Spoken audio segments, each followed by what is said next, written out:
Close your eyes and be aware of your breath. Try to stay aware of the breath all the way in, all the way out, each breath as it comes in, each breath as it goes out. We're trying to give the mind a good solid place to stay. It's going to require mindfulness, the ability to keep something in mind. Alertness, the ability to watch what you're doing. And ardency, the desire to do this well. On top of that, you have to have a perception of what you're doing. What's the mental picture of what you're doing? Often we think that the breath is the air that comes in and out of the nose. It comes in because the muscles expand and contract. But the question is, what gets the muscles to expand and contract? That's the breath energy the Buddha is talking about. Where does that come from? It doesn't start at the nose. Notice where the movement starts in the body.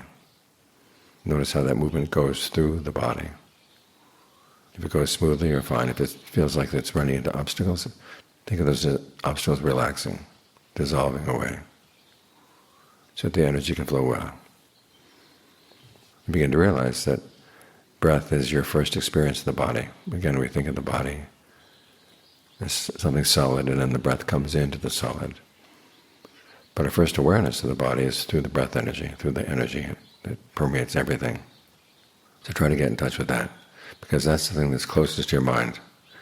We come to the Buddha's Dhamma because we're suffering. And he says we're suffering because of what's going on in the mind. So you want to get very close to the mind as you get it to settle down. You get it to settle down with something that's easeful, pleasant, something that's expansive, that can fill the whole body, because you want your awareness to fill the whole body as well. There's already some kind of awareness there, but it's usually not very clear. We want everything to be open inside. So let the breath clean things out, open all the windows and the doors, air things out inside. When you're fully aware of the body, you're more likely to be more aware of what's going on in the mind as well. This is right here. And the Buddha talks about the different places where you can establish mindfulness. There's body, feelings, mind states, mental qualities. And where are these things located? They're located right next to the breath. So the breath is a good place to stay in order to see these things, to understand them. So make sure that your perception of the breath allows for it to fill the whole body, going down the nerves, going down the blood vessels, surrounding the body with a cocoon. It doesn't have any clear boundaries. It's not like the physical part of the body. Allow there to be this expansive sense of breath energy in and around the body. Try to stay in touch with that as you go through the day. And your mind will be well grounded, and its attention will be brought closer and closer to the mind itself, which is where the real problems are.